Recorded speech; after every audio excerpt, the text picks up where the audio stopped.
जुल्फ़िकार अली भुट्टो ने जैसे ही सदर पाकिस्तान का ओहदा संभाला, उन्होंने सदर याहिया खान को उनके मकान में नजरबंद कर दिया और जनरल गुल हसन से फौज की क़यादत संभालने के लिए कहा।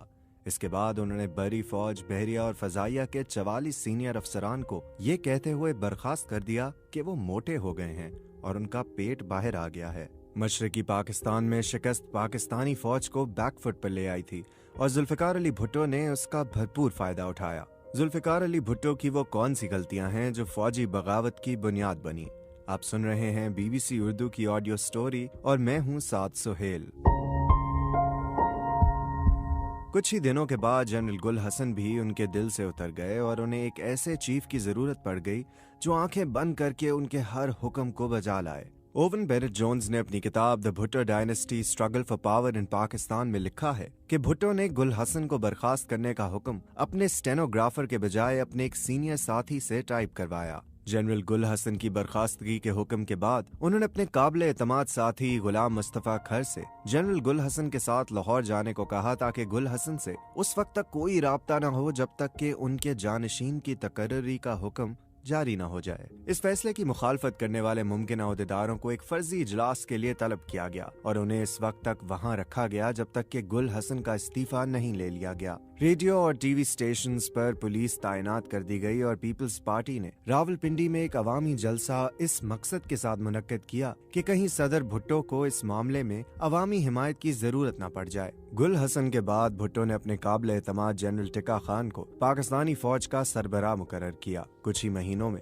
भुट्टो का तकब्बुर इतना बढ़ गया कि उन्होंने पार्टी के सीनियर साथियों की भी तौहीन शुरू कर दी। भुट्टो की सवाने उम्री जुल्फी भुट्टो ऑफ पाकिस्तान में स्टैनली वुलपर्ट ने लिखा कि 2 जुलाई 1974 को भुट्टो ने सदारती अमूर के वजीर जलालुद्दीन अब्दुल रहीम या जे रहीम और मुतअद्दिद सीनियर साथियों को इशाइये पर मदऊ किया। इशाइये का वक्त 8 बजे था, लेकिन मेजबान भुट्टो खुद वहां नहीं पहुंचे। जब रात के 12 बज गए तो रहीम ने अपना ग्लास मेज पर रखा और चीख कर कहा, तुम सब चमचे जब तक चाहो उस वक्त तक लाड़काना के महाराज का इंतजार करो, मैं तो अपने घर जा रहा हूँ। जब भुट्टो ज़ियाफत पर पहुंचे तो हफीज पीरजादा ने उन्हें रहीम के सलूक के बारे में बताया। देर रात गए वजीर आजम की सिक्योरिटी के सरबराह ने रहीम के घर जाकर उन्हें इतना मारा कि वो बेहोश हो गए। जब रहीम के बेटे सिकंदर ने इस मामले में मुदाखलत करने की कोशिश की तो उसे भी मारा पीटा गया।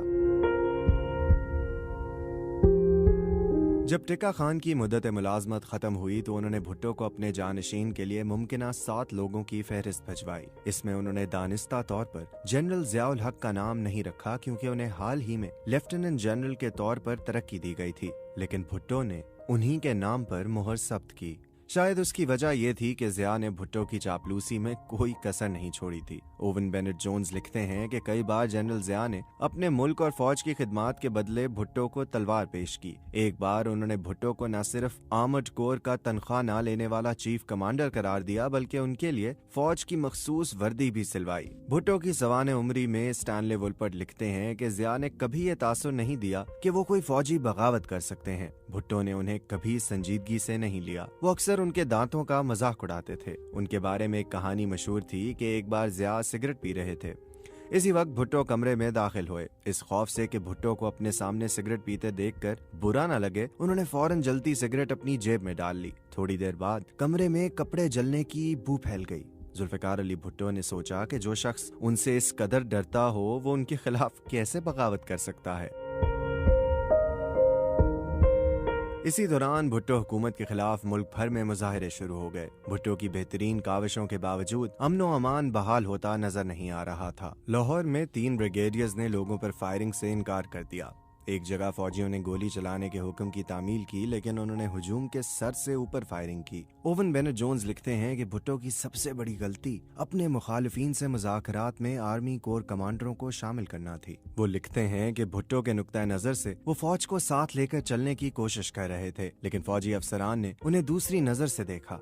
उनके ख्याल में भुट्टो के इस इक़दाम से जाहिर हुआ कि वो कमजोर हैं और हुकूमत चलाने की पोजीशन में नहीं हैं। तमाम तर मुखालफत के बावजूद भुट्टो ने 7 मार्च सन 1977 को आम इंतखाबात करवाए। आने वाले इंतखाबी नताइज पर आम पाकिस्तानियों ने यकीन नहीं किया। भुट्टो की पीपल्स पार्टी को कौमी असम्बली की 200 में से 155 नशिस्तें मिलीं, जबकि हिज़्ब इख्तिलाफ पीपल्स नेशनल अलायंस को इस कदर तशहीर के बावजूद सिर्फ 36 नशिस्तें मिली।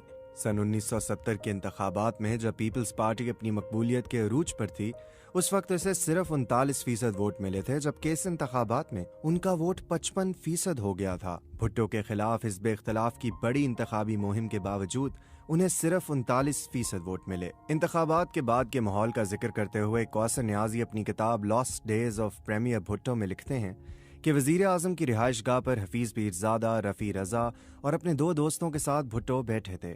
पीरजादा की तरफ देखकर उन्होंने पूछा कि हफीज कितनी नशिस्तों पर धांधली हुई होगी। उनका जवाब था, सर 30 या 40 पर। भुट्टो ने कहा कि क्या हम ऑपोजिशन से इन नशिस्तों पर दोबारा इंतखाब लड़ने के लिए नहीं कह सकते? हम इन सीटों पर उनके खिलाफ अपना उम्मीदवार नहीं खड़ा करेंगे। भुट्टो चाहते थे कि वह लाड़काना से बिला मुकाबला मुंतखब हों, जबकि उनके मुशीर रफ़ी रजा इसके सख्त खिलाफ थे। भुट्टो के खिलाफ लड़ने वाले PNA उम्मीदवार को एक और सीट लड़ने की पेशकश की गई थी और उन्हें यह भी बताया गया था कि वो बिला मुकाबला जीत जाएंगे। उन्होंने इस पेशकश को कबूल नहीं किया। नतीजा ये हुआ कि उन्हें अगवा कर लिया गया ताकि वो अपने कागजात नामजदगी नहीं भर सकें। ओवन बेनेट जोन्स लिखते हैं कि हफीज पीरजादा ने उन्हें बताया था कि इंतखाबात में गड़बड़ इस वाकये से शुरू हुई थी। भुट्टो को देखकर पीपल्स पार्टी के 18 उम्मीदवारों ने भी ये यकीन दहानी चाही थी कि कोई भी उम्मीदवार उनके खिलाफ न खड़ा हो। पाकिस्तान के मारूफ सहाफ़ी खालिद हसन ने अपनी किताब रियरव्यू मिरर 4 मेमोआर्स में लिखा कि भुट्टो के एक मुशीर राजा अनवर ने फौजी बगावत से जरा कबल भुट्टो और जनरल टिक्का खान के माबैन एक मुलाकात देखी थी। भुट्टो ने टिक्का खान से कहा कि जनरल, आपको याद है कि आपने ज़िया को आर्मी चीफ बनाने की मुखालफत की थी। अब आपको एतराफ़ करना पड़ेगा कि मैंने सही फैसला किया था। अगर कोई दूसरा आर्मी चीफ होता तो वो अमनो अमान का बहाना बनाकर अब तक ये इक़्तिदार संभाल चुका होता। 7 घंटे बाद ज़िया ने भी वही किया। गिरफ्तारी के बाद भुट्टो पर अपने सियासी हरीफ मोहम्मद अहमद खान कसूरी के कत्ल का इल्जाम आयद किया गया। सरकारी गवाह महमूद मसूद ने गवाही दी कि जुल्फ़िकार अली भुट्टो ने उन्हें कसूरी के कत्ल का हुक्म दिया था। विक्टोरिया स्कोफील्ड अपनी किताब भुट्टो ट्रायल्स एंड एग्जीक्यूशन में लिखती हैं कि मौलवी मुश्ताक हुसैन 5 जजों की बेंच के सरबराह थे। भुट्टो के साथ पुरानी दुश्मनी थी। जब भुट्टो इक़्तिदार में थे तो उन्होंने 2 बार जूनियर जजों को उनसे पहले प्रमोट किया था। समाअत के दौरान जब भुट्टो ने अदालत में खुसूसी तौर पर तामीर शुदा कटहरे में बैठे जाने के हुक्म पर बरहमी का इजहार किया तो मुश्ताक हुसैन ने तंजिया लहजे में कहा, हमें मालूम है कि आप आराम तलब जिंदगी गुजारने के आदी रहे हैं। इसका ख्याल करते हुए हमने कटहरे में आपके लिए कुर्सी का बंदोबस्त किया है, वरना आपको आम मुजरिमों की तरह बेंच पर ही बैठाया जाता। मुश्ताक ने भुट्टो को सजाए मौत सुना दी।